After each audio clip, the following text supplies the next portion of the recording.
السلام علیکم دوستو، ورلڈ ہسٹری میں خوش آمدید۔ آج ہم جس ٹاپک کے بارے میں بات کرنے جا رہے ہیں وہ ہے جنگ جالوت اور منگولوں کی عبرتناک شکست۔ تاریخ میں کئی واقعات ایسے ہیں کہ جن کے رونما ہونے کے سبب کچھ ایسا منظرنامہ بنا جس نے یکا یک تاریخ کا رخ موڑ دیا۔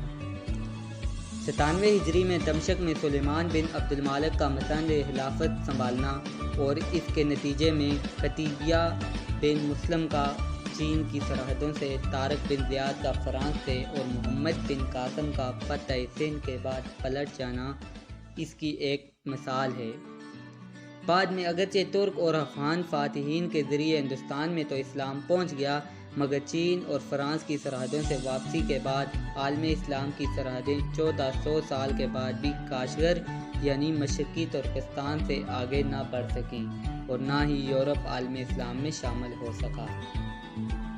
اسی طرح کہا جاتا ہے کہ اگر 1815 میں واٹرلو کے میدان میں نپولین کو شکست نہ ہوتی تو شاید دنیا کو جنگ عظیم اول اور دوم کی تباہ کاری کا سامنا نہ کرنا پڑتا۔ آج ہمارا موضوع ایک ایسی ہی معرکہ آرائی کا تذکرہ ہے جو 25 رمضان المبارک 658 ہجری بمطابق 1260 عیسوی کو مصر اور شام کے درمیان واقع عین جالوت کے مقام پر پیش آئی اور جس کے نتیجے میں عالم اسلام جو بظاہر تباہی کے دہانے پر پہنچ گیا تھا وہ مکمل بربادی سے بچ گیا۔ معرکہ عین جالوت کی اہمیت کو سمجھنے کے لیے 13ویں صدی عیسوی کے سیاسی منظرنامہ کو دیکھنا ضروری ہے۔ یہ صدی عالم اسلام کے لیے نہایت پرآشوب تھی اور اس صدی میں جتنے مسلمان شہید ہوئے اتنے شاید نہ اس سے پہلے شہید ہوئے اور نہ اس کے بعد آج تک۔ 13ویں صدی عیسوی میں 1219 عیسوی میں منگولیا سے اٹھنے والا طوفان بلاخر 1 کروڑ مسلمانوں کو بہا کر لے گیا۔ چنگیز خان نے پہلے تو چین کی عظیم تاریخی سلطنت کو برباد کیا، پھر اس نے ماورا النہر کے علاقوں کا رخ کرتے ہوئے سمرقند، بخارا، تاشقند، مرو اور نسا سے لے کر خراسان کے علاقے، ہرات تک اور نیشا پور سے لے کر دریائے سندھ کے ساحلی علاقوں تک تباہی اور بربادی کی داستانیں رقم کی۔ وسطی ایشیا اور چین کے بعد مشرقی یورپ اور روس کے علاقے چنگیز خان کا شکار بنے۔ 1227 میں چنگیز خان کی وفات کے بعد اکتائی خان اس کا جانشین بنا۔ 1246 میں اکتائی خان کا بیٹا گیوک خان تیسرا خاقان اعظم منتخب ہوا اور اسی طرح 1251 میں منگو خان جو تولی خان کا بیٹا تھا وہ چوتھا خاقان بنا۔ خاقان کی تبدیلیوں کے باوجود بھی منگول سلطنت کے حملے ارد گرد کے علاقوں میں جاری رہے اور اب ان کا نشانہ مسلمانوں کے علاوہ دوسری قومیں بھی بننے لگیں جن میں یورپی اور روسی قومیں بھی شامل تھیں۔ 1258 میں ہلاکو خان نے منگو خان کے گورنر کی حیثیت سے بغداد پر حملہ کر کے خلافت عباسیہ کا خاتمہ کر دیا۔ بغداد کے ساتھ ساتھ حلب اور دمشق بھی ہلاکو خان کے ہاتھوں فتح ہو گئے۔ عراق اور شام کے اکثر شہروں کو بغداد جیسی قتل و غارت گری کا نشانہ بنایا گیا۔ اس طرح تاتاری یلغار وسطی ایشیا سے نکل کر ایران، افغانستان، چین، روس اور ہندوستان کے اکثر علاقوں، مشرقی یورپ، شام، فلسطین اور عراق کو نگل کر مصر کے دروازے تک پہنچ گئی۔ مختصر یہ کہ 13ویں صدی عیسوی کے وسط میں منگول وسطی ایشیا سے نکل کر چاروں طرف پھیل گئے تھے اور ہر طرف ان کی قتل و غارت گری اور فتوحات جاری تھی۔ منگول سلطنت 4 حصوں میں تقسیم ہو گئی تھی، مگر منگولیا کا خان اب بھی پوری سلطنت کا حکمران سمجھا جاتا تھا۔ ایسے میں ہلاکو خان 3 لاکھ کے ٹڈی دل لشکر کے ہمراہ عراق، شام، فلسطین کے شہروں کو فتح کر کے مصر پر حملہ آور ہو گیا۔ مصر کے بعد اب براہ راست منگول خطرہ حجاز کی مقدس سرزمین کے سامنے آ گیا تھا جس میں مکہ مکرمہ اور مدینہ منورہ کے شہر آباد تھے۔ یعنی اگر ہلاکو خان مصر کو بھی فتح کر لیتا تو اس کے بعد حجاز کے مقدس مقامات تک اس کی راہ میں کوئی قابل ذکر حکومت نہیں تھی۔ 1260 بمطابق 658 ہجری کے رمضان المبارک میں مصر اور شام کے سرحدی علاقے عین جالوت کے مقام کو ہلاکو خان کی 3 لاکھ فوج مصر کے مملوک سلطان کے 20,000 کے مختصر سے دستے کے سامنے کھڑی تھی۔ 13ویں صدی عیسوی کے سیاسی منظرنامے کے بعد مملوک سلطنت کا کچھ تعارف حاصل کرتے ہیں، جو نہ صرف بغداد کی خلافت ختم ہونے کے بعد قاہرہ کی عباسی خلافت کی شکل میں عالم اسلام کا مرکز قرار پائی، بلکہ 300 سال تک صلیبی حملہ آوروں کے سامنے بیت المقدس کا دفاع کرتی رہی۔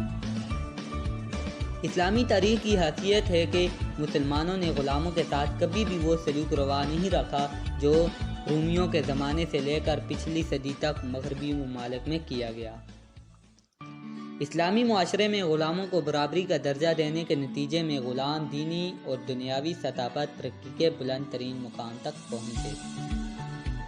مصر کے مملوک سلطان اور ہندوستان کا خاندان غلامہ ان غلام سرداروں پر مشتمل تھا جو ترقی کرتے کرتے حاکم وقت بن گئے۔ مصر میں بحری اور برمی مملوک حکمرانوں نے 300 سال تک حکومت کی۔ ان سلاطین میں جانشینی کے وقت سخت کشمکش ہوتی اور طاقتور غلام امیر سلطان بن جاتا، یعنی ان میں جانشین کے طور پر بیٹا حکومت حاصل نہیں کر پاتا تھا۔ 1223 میں خوارزم شاہ کے ایک درباری کے گھر بیٹا پیدا ہوا اور اس کا نام محمود رکھا گیا۔ خوارزم شاہ کسی بات پر اس درباری سے خفا ہو گیا اور اسے قید کر لیا گیا۔ اس طرح یہ اعلیٰ خاندان گردش میں آ گیا۔ اسی دوران خوارزم کی سلطنت چنگیزی حملوں کی زد میں آ کر تباہ ہو گئی اور تاتاریوں نے مسلمان بچوں اور جوانوں کو قید کر کے غلام بنا کر فروخت کرنا شروع کر دیا۔ محمود بھی انہی بچوں کی طرح غلام بن کر مختلف ہاتھوں میں فروخت ہوتا رہا اور آخر میں مصر کے بازار میں فروخت کے لیے لایا گیا۔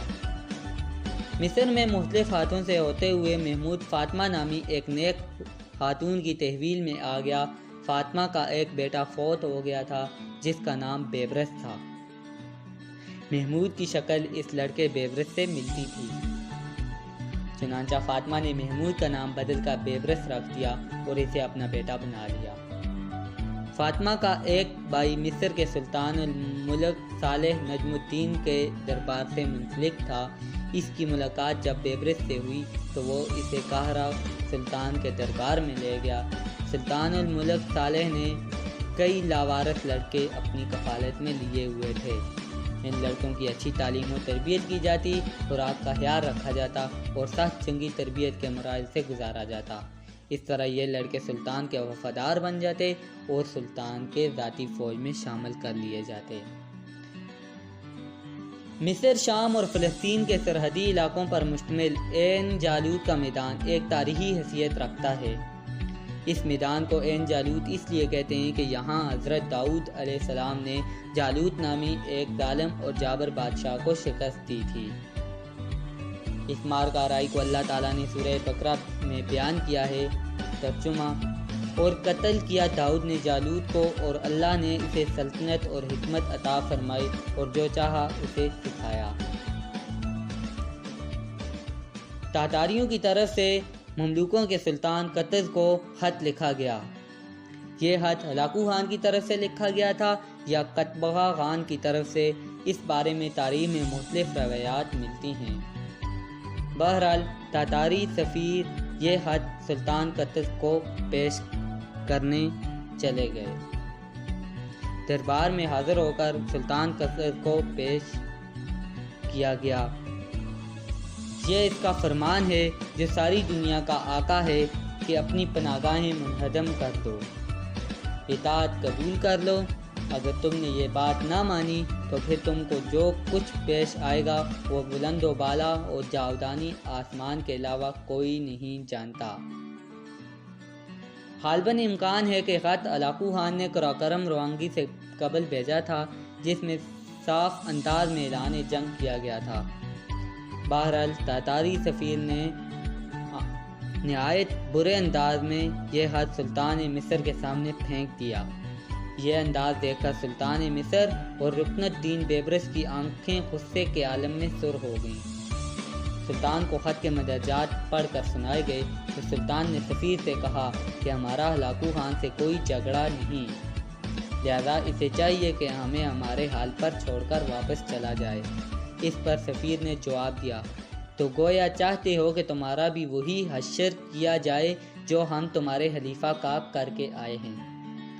جان لو کہ ہمارے آقا کی قوت لامحدود ہے اور دنیا کی کوئی طاقت اس کا مقابلہ نہیں کر سکتی۔ تاتاری سفیر کا یہ انداز دیکھ کر سلطان مصر آگ بگولا ہو گیا اور اس نے کہا، ان تاتاریوں کی زبانیں کھینچ کر انہیں قتل کر دیا جائے، ہماری طرف سے خط کا جواب یہی ہے۔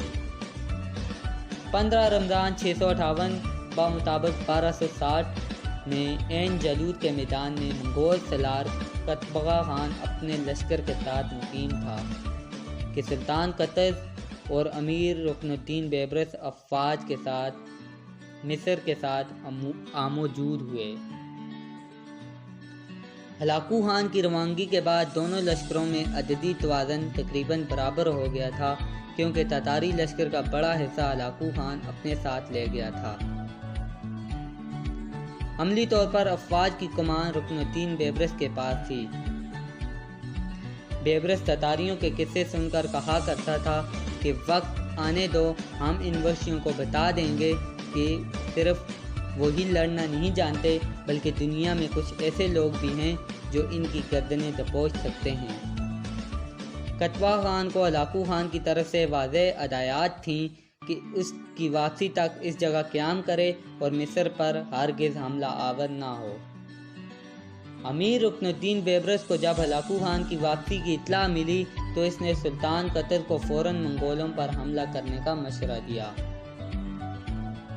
اس طرح باقاعدہ طور پر آگے بڑھ کر رکن الدین بیبرس نے منگول لشکر پر حملہ کر دیا۔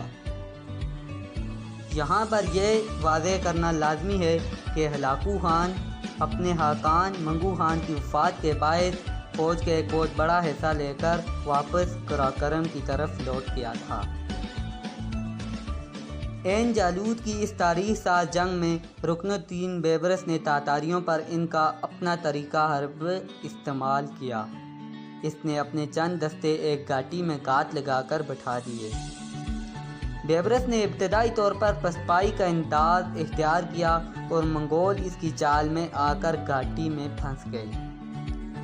گات لگا کر دشمن کو تنگ جگہ لا کر پھنسانا تاتاریوں کا اپنا انداز جنگ تھا جو رکن الدین بیبرس نے خود ان پر استعمال کیا اور ماضی کی فتوحات کے نشے میں سرشار قطبہ خان بیبرس کی چال میں آ گیا۔